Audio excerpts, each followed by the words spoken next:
Hey, put the Kettel on!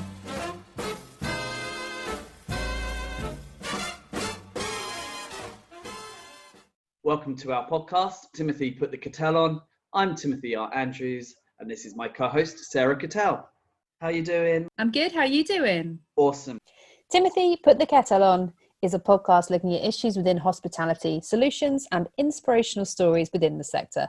The podcast is shared on all major platforms on Audible, iTunes, Google Play, SoundCloud, YouTube. Episode 6, Mental Illness, Recognising the Signs and Tips on Preventing It.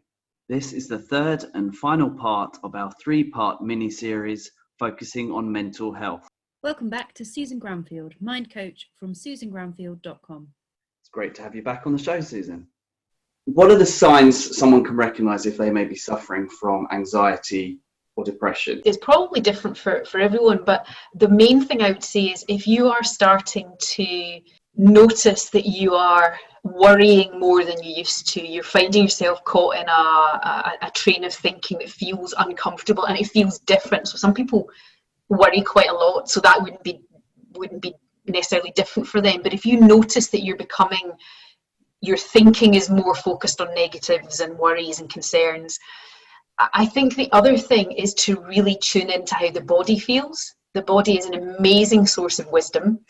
It knows things before our brain does. So it's giving us constant signals. So if you're finding it difficult to relax, difficult to switch off, whereas previously you were able to, that would be a sign. So as in physically relax and kind of sit down and not have to be always doing things. Tension in the body. So if you're holding tension, it sounds a bit specific, but if you start to notice your problems with your digestive system, and the reason I say that is because the gut has a lot of wisdom, has a lot of nerve endings in there, so it's really in tune with how we're feeling and the environment we're in. So if you're starting to feel that bit of your system's just not working so well, that's a sign. Overeating or undereating, when you notice that your normal patterns of behaviour are different, and you're not consciously choosing them to be different, there's a chance there's something underlying there. Sometimes it takes someone else to point something out to us before we realise it. So, someone close to you might say, you've been doing this a lot, or you've stopped doing that. So just notice changes, I think, would be a key thing, and then just really tune into how the body feels.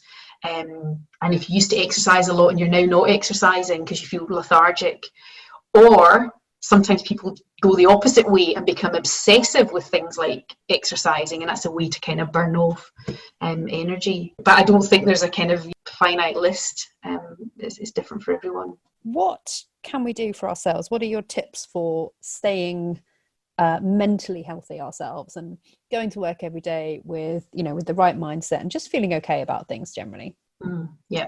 Sort of most important advice that if you Google that, you get this advice from lots of different sources, is maintaining a good balance in all aspects of our lives. So eating healthily as best we can, but at least eating regularly. That's a challenge in the hospitality industry with the hours that people work, but as best you can, having a routine in terms of your eating, making sure you're getting enough sleep. Again, that's a real challenge. It doesn't have to be 8 hours. Not everybody needs 8 hours sleep, but just getting some decent amount of sleep. Getting outside, so being in nature, is so important for physical and mental health. So at some point in your day, if you can walk to and from work rather than getting on a bus or the tube or whatever.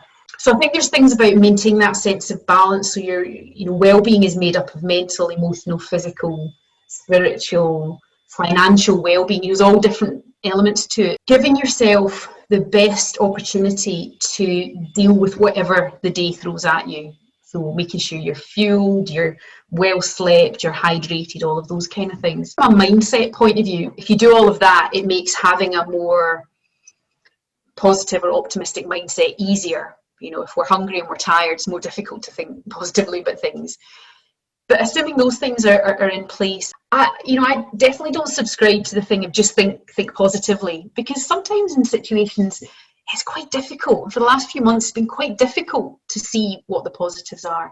I've practiced mindfulness for many years, and I use mindfulness it's really an underpinning to all the work I do with my clients. And one of the first things I say is, if you can accept and allow whatever's happening, you know, so like it's already happening, whatever the challenge or difficulty is, instead of trying to fight against it or make it different, can you just go, okay, here's what's going on right now. So I don't know if I'm going to have a job next week. I don't know, you know, what the future is for me. I don't know what kind of customers I'm going to encounter today, because we have this imagination that concocts this worst case scenario. That's really, if you go in for your shift and you're already thinking about the difficult customers you might encounter, the boss that's going to yell at you, the fact that this might be your last shift because they haven't told you what hours you've got coming up, you know, we can create a really doomsday scenario. So I think the thing is going, what do I know today? Be present with whatever you know right now, and kind of take it each day and each moment at a time. And I guess the other thing I'd say about mindset is to recognise that everything ebbs and flows, so everything moves on. So if things are really challenging right now, they're not going to be like that forever. One way or another, it'll move on. So again, that thing of, okay, today's really challenging, this moment is really challenging, but it will change, and it just allows a little bit of relaxation around it, which then means the thing moves on. You know, whatever the difficulty is, moves on. It's very easy to get caught up in our own, you know, what's going on for me, and we all bring, you know, we all have our family situations as well. But when we come to work, we're all in it together. I think that's one of the things I found most helpful for people when they get stuck in a mindset that feels really heavy and difficult. They're not the only person. Somewhere else in the world, and probably not far from them, there's someone else who's feeling very, very similar, if not the same. And there's something about just knowing you're not the only one who's going through it that helps. And I think something about this pandemic is that there's been nobody in the world who hasn't been affected by this. And somehow that just makes it a little bit easier to cope with. Sort of theme whenever we're talking about mental health in any scenario is communication. It is just got to be about talking about it. And it doesn't mean, you know, doing it in a way where people get upset, but it can be just that thing of checking in with people, checking on your boss as well, and they may not tell you anything, but at least they know that there's, you know, there's that human connection there. And rather than just saying, how are you? And then we don't really listen to the answer. So I don't know whether that's just a British thing that we do, but it's like, how are you? And then you move on. It's like checking in and going, so how are you today? What's going on? I definitely think that speaking to somebody that you already know and trust and just sharing, sometimes all it takes is to be able to just say what it is you're thinking, and even just saying it out loud, it doesn't seem quite as bad. When we keep things in our head and they keep going round and round and round, that's when they become really big, feel like really big issues. So I'm not saying that just talking it out loud makes things better, but it often just is a gateway into feeling a little bit of release, and then, you know, and then you can take it from there and get more professional help if needed. But yeah, connect with people around you, I think, is definitely important. I think one of the key things really is the point about whatever it is you're feeling is okay, and whatever it is you're feeling, you're not alone. I think that can be one of the biggest challenges when we're experiencing mental health problems. And I think it's important to say that we all have mental health. It's just like where we are on that particular scale of it being good or not so good on any particular day. So we all have good days, and we all have days where we're not feeling so good. And sometimes we get stuck maybe in that not so good part of the scale for longer. But you're never alone. Other people are experiencing it too, and it will pass at some point. I just feel that's really important. There are ways that you can get to know your own mind better, and you can actually start to train your mind. Just like you go to the gym and you flex muscles or you train muscles to get stronger, you can actually get better at training your mind to not be so focused on the negative stuff or the stuff that makes you feel not so good, and take a much more kind of, I guess, pragmatic view of the world, and not get caught in the place that can sometimes make us feel a bit stuck. So it is possible. It is possible to move towards the end of that mental health scale, which says, I feel good most of the time. It is possible. Susan, do you have any resources on your website? to perhaps... Yes, I've got some resources on my website that people are welcome to have a look at. So there's a section in there on relaxations and meditations, which, really short. People can, even if they've never done it before, go on there. That might help just to switch off at the end of a busy day. And I've written various blogs and things which might just give people some different perspectives people might find interesting to have a wee look at. And where can they find that information? Yep, it is www.susangrandfield.com. An organisation like mind.org, lots of resources on there as well. Thank you very much for joining us. Thank you. Thank you. Bye-bye. Bye. Bye. So if you are struggling with your mental health right now and you do need some help, you can contact Samaritans. You can call them free on 116 123.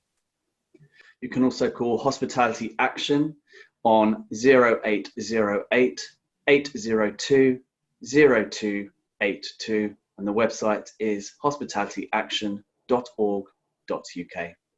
Remember, you are not alone. Thank you for listening. Please share, subscribe and like. We look forward to you joining us in the next episode of Timothy, Put the Kettel On, available on iTunes, SoundCloud, Google Play and YouTube.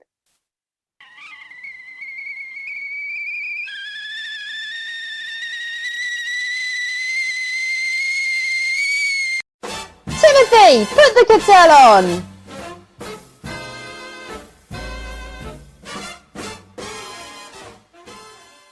This July 4th, celebrate the spirit of freedom and comfort with Minky Couture blankets. Wrap yourself in the softness of luxury Minky fabric as you cozy up under the stars and stripes. Our blankets are designed to ignite your patriotic pride and keep you warm all night long. From backyard barbecues to fireworks in the sky, make every moment memorable with Minky Couture. Indulge in the ultimate comfort and style this Independence Day. Visit us at minkycouture.com or your nearest store today and embrace the true essence of July 4th with Minky Couture blankets. Freedom has never felt so cozy.